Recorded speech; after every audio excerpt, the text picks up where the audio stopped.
Hello, my friends. Happy Sunday. Welcome to another episode of Silly Girls, Silly Thoughts. I'm your host, Mindful Body with Rachel B. It's me. How we doing? How we feeling? It's almost the middle of February. We're getting there. Slowly but surely. I recognize that these very slow months. Whether you're keeping up with your new year, new me hobbies, or you're getting caught up in that winter slump. And I definitely feel it within myself that impending, I wouldn't say doom, I'll just say resistance. I don't want to, I don't have to, but it's cold outside, but there's no real reason to. Even today, I was anticipating snow and there's nothing out there.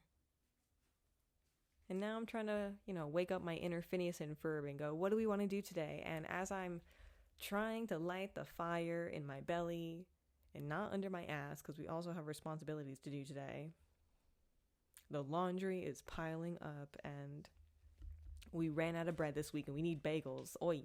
So I wanted to treat today's week as almost a reflection on hobbies. Trying to utilize my commuting time a little bit more productively and listening to more audiobooks. A book I got to finish this week was The Age of Magical Overthinking by Amanda Montell, and it's very Gen Z millennial language. I think it's very haha, cute, but so much good information, so much good research, so many good interviews. I've been sharing it with all my young adults. I think it validates, I even said it on my Instagram, it validates the part of you that says, what the hell is wrong with everyone? And why does my chest hurt so much? But the last chapter or so, chapter 11, the life-changing magic of becoming a mediocre crafter, I'm just going to share the first paragraph.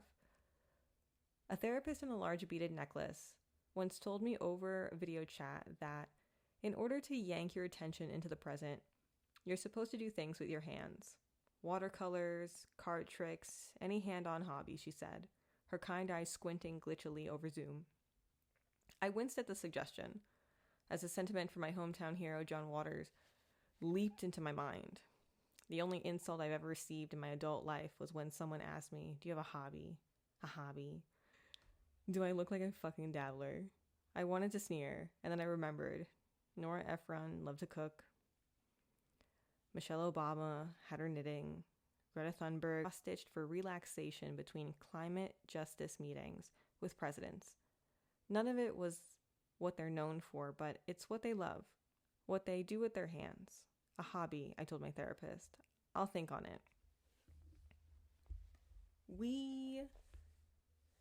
I was reflecting on this with a few clients and even friends that when you're working in a career that gives back to the community, people, you don't always get to see the reward. You don't always get to see the end product.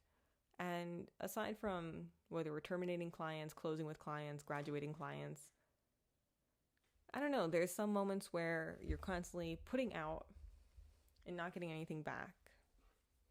Is this a selfish thought? Is this, a greedy thought? Or is this just constant circle? We give out, we take, we give out, we take.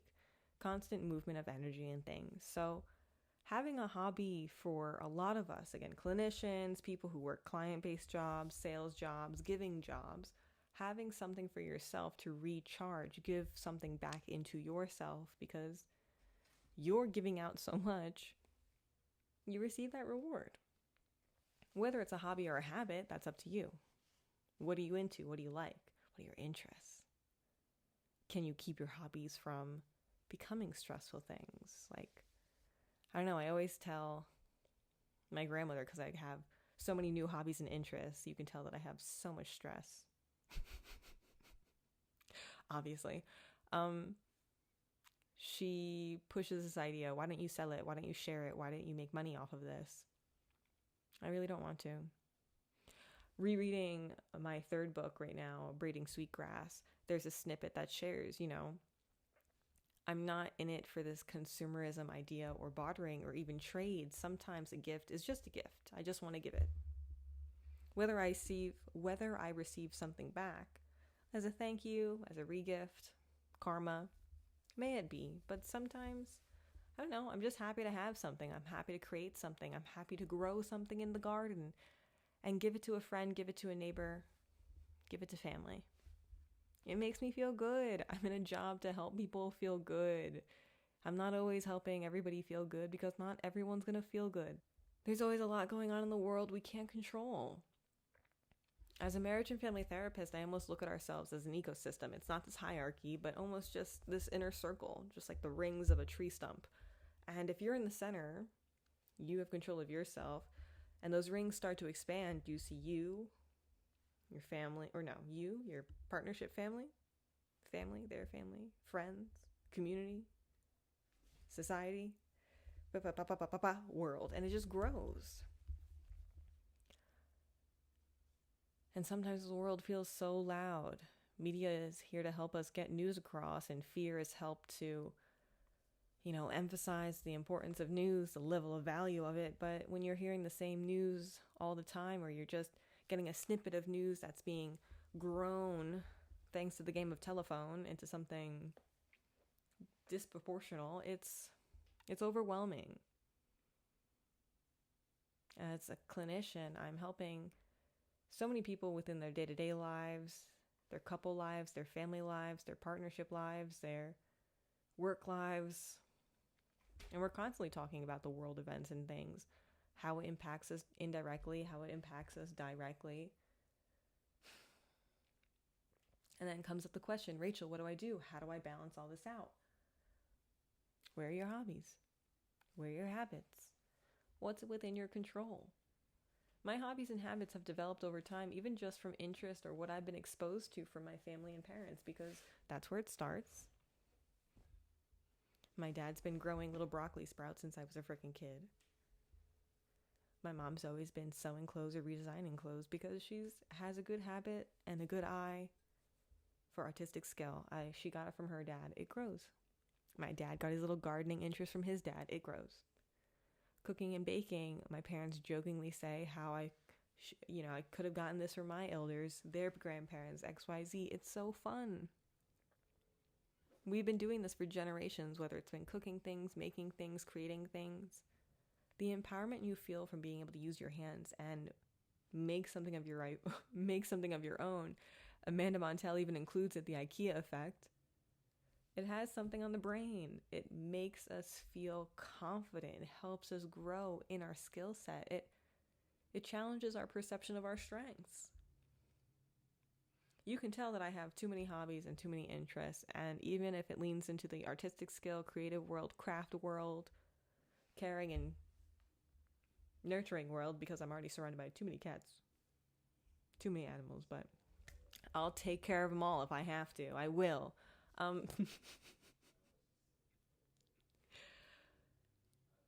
Many of the hobbies I even have, I just tried because I want to inspire people, because who the hell is stopping me is what I tell the teeny beanies. Who's stopping me?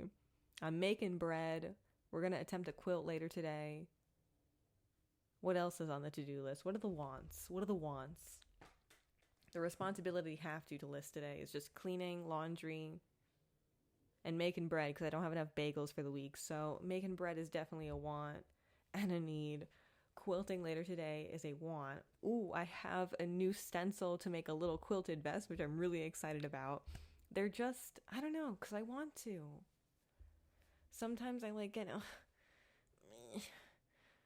all angsty when my teeny beans, and you're like, oh my God, Rachel, why? Why are we going to do hobbies and interests? That's so uncool. You need the money. You need this outfit. You need XYZ. And it's like, I get it. I'll hear it from younger people. But then when I hear it from older people and even people my age, my friends, oh, I can't do that because I don't have XYZ. I'm not going to look this good. I don't have those types of things. Who cares? Who cares? There were people before us doing the same thing with a lot less. So why not try? My dad always gave me the basic crap to start things. Oh, you want to try this? Here, I found this through so and so. I called somebody in the family who had XYZ. I picked this up from the dollar store if you want to try it. Have an old t-shirt. My partner was so sweet to gift me a sewing machine.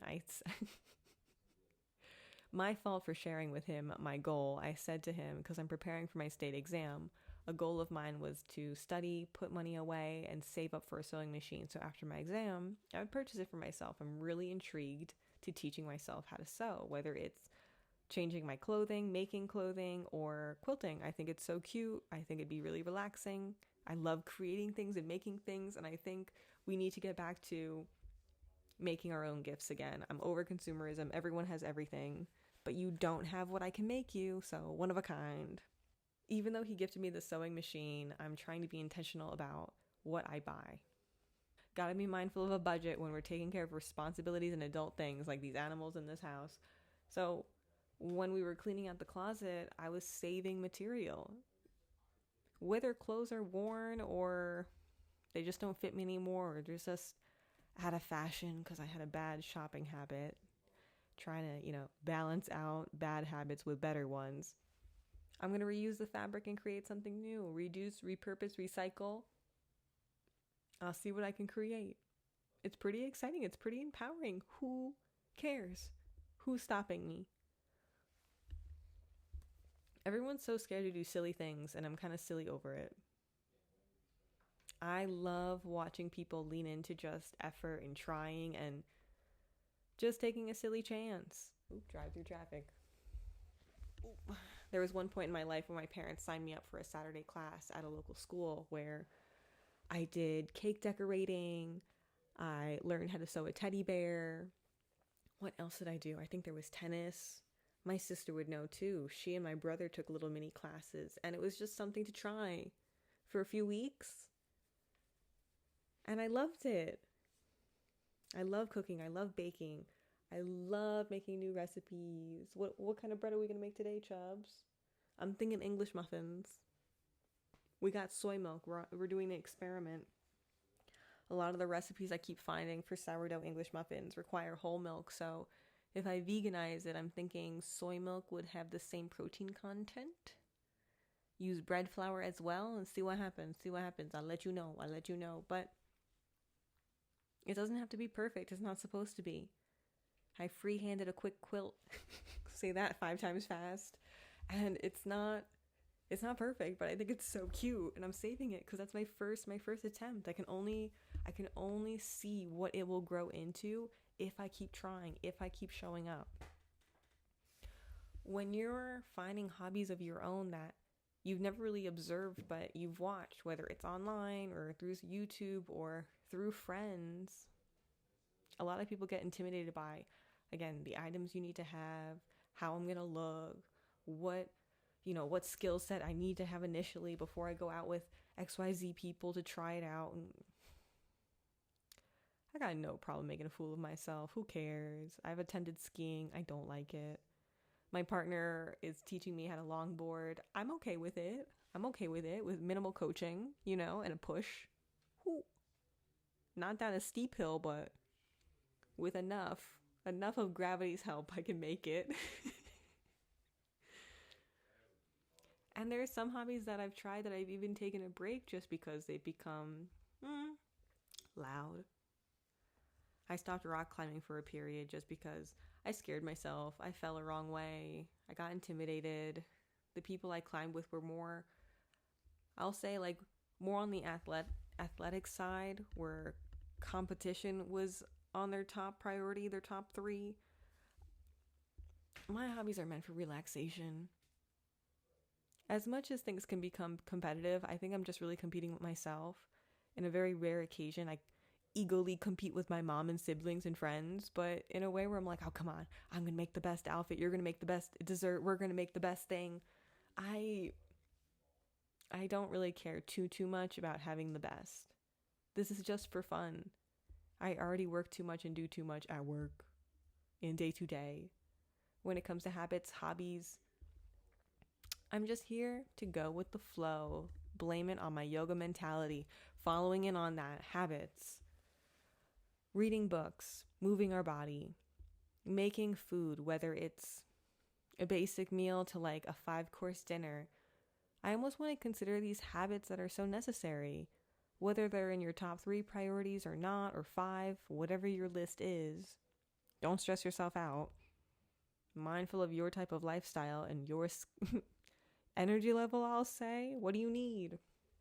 Like I said, today is Phineas Ferb mentality. What do I want to do? Woke up this morning, planned out some things for the month of February, started recording this podcast. I'll do some laundry, make some bread, fed my starter this morning. We got things to do, and we have laundry that needs to be folded. So as these hobbies relax you and habits of, okay, when am I going to move my body in the week, and am I going to make time to rock climb, or can I practice calisthenics in the basement instead and rock climb next week? It's important to find time. Habits and hobbies, we try our best to practice with intention to do them every day. I have the intention to practice the habit of moving my body every day, again, whether it's calisthenics, going to the gym, rock climbing, going to yoga, going for a hike, going for a walk, going to the beach and swimming. These are such great habits and interests that bring us regulation and balance out the day-to-day stress, because they're just for you to be in the present. Notice how your body's feeling. Notice how your body's moving. Pace with your breath. Mindfulness aspects in our habits. With those hobbies, rock climbing, skateboarding, yoga, there's such a little gray area right there. Sometimes rock climbing is a every few months thing for me now. My lifestyle's changed. Very grateful to meet up with friends to get to do this together, whether it's one group, both groups, or the other. It's really nice just to have that space, leaning into my community. Because without hobbies and interests, how are you going to find people to bond with? I get to see my girlfriends. We climb, we chit chat, we talk about life, we talk about dating. It's grown into going out to restaurants together. I'm so excited. We have plans to go to Korean barbecue next. I'm coming hungry. Even though I'm new to the quilting world, I mentioned it. We have some sassy ladies in our yoga class. I mentioned the idea of quilting to them, and I swear to you, I can't count how many women whipped out their phones to show me photos. Rachel, I got to show you what I'm working on. Rachel, you got to know this craft store. Rachel, you got to get this pattern. Rachel, what are you working on next? Rachel, what fabric are you using? I love this. I love this. If I'm not talking bullshit and hanging out and talking crafts and talking ideas and being creative with people, how are we going to shine bright?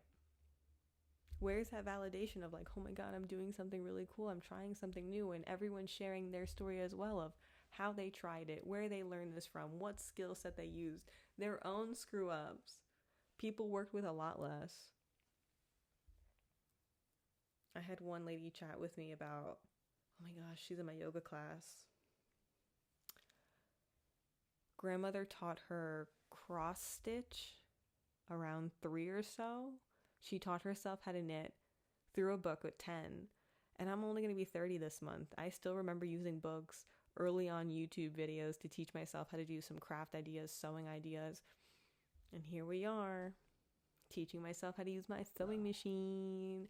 And we don't need these quick-paced videos. You have to learn to take your time.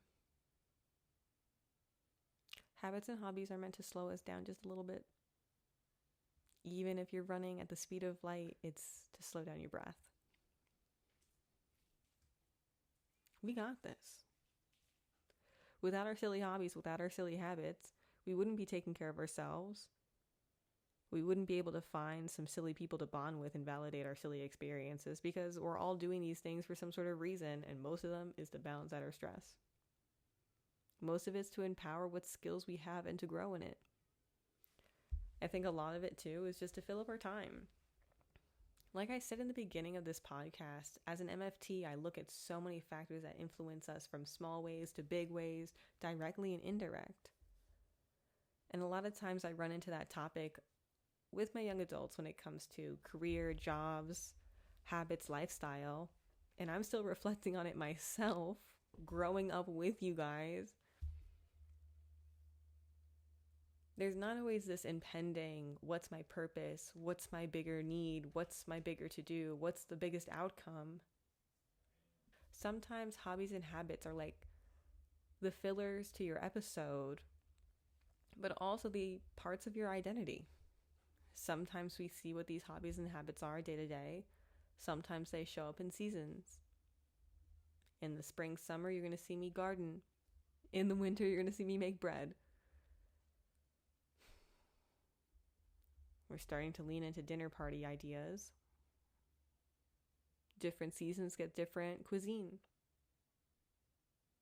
I want to see so many of us lean into more habits and hobbies, because the more we get lost up in media and videos and doom scrolling and this, reluctancy to try, it's just creating more boring days, and it's just creating louder worlds and more stressful thoughts. And I'm really tired of having a headache. Still off the TikTok. As much as my little head is being like, oh, stressy depressy, I'm still trying to be mindful of like, hey, we're going to scroll through internet website crap X, Y, and Z times. But after that, it's time to lean into the habits and hobbies. Where are the quiet shows? When are we cooking a good meal? Are we going to draw something, create something, sew something? What do we want to do today? We need our mindful habits to keep our minds quiet.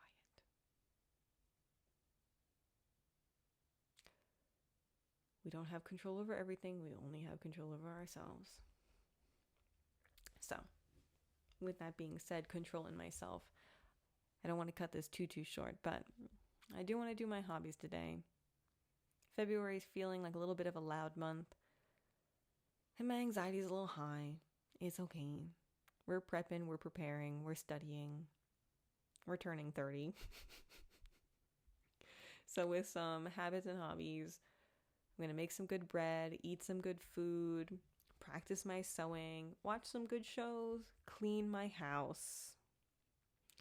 Because a quiet mind is a necessary mind to go to work tomorrow. I hope you guys lean into some of your happy hobbies and some of your healthy habits this weekend, going into this week. I want to take, a little moment to reflect. Well, maybe we'll talk about turning 30 in the next few weeks. Ooh. Slowly but surely, the snow will melt and we will sprout out of this ground into happy little flowers. But till then, practice your hobbies, keep up your habits. I'm your silly girl, Mindful Body with Rachel B. These are my silly little thoughts. Till next time, my silly friends.